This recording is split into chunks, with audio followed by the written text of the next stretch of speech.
اعتکاف کے دوران کیا کرنا چاہیے؟ نمبر 1، 5 وقت کی نماز۔ 5 وقت کی نماز آپ نے ادا کرنی ہے۔ اگر تو آپ مسجد میں اعتکاف کر رہے ہیں تو یہ آپ کے لیے بہت آسان ہو جاتا ہے کہ آپ 5 وقت کی نماز باجماعت ادا کر پائیں۔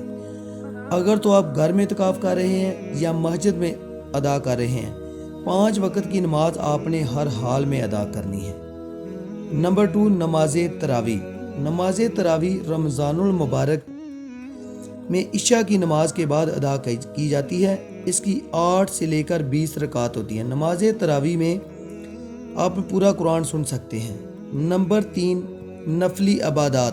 اعتکاف کے دوران آپ کو بہت سارا وقت ملتا ہے جس میں آپ نفلی عبادات کر سکتے ہیں، اس لیے آپ نے کوشش کرنی ہے کہ نفلی عبادات لازمی کریں۔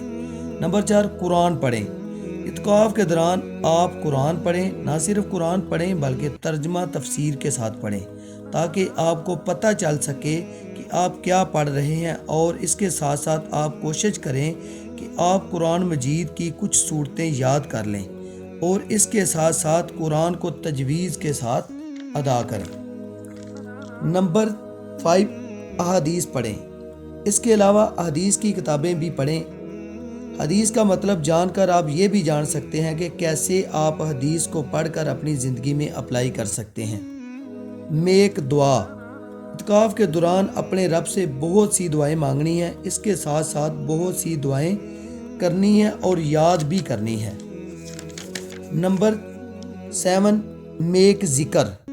اعتکاف کے دوران آپ بہت سا وقت اللہ کے ذکر میں مشغول رہ سکتے ہیں۔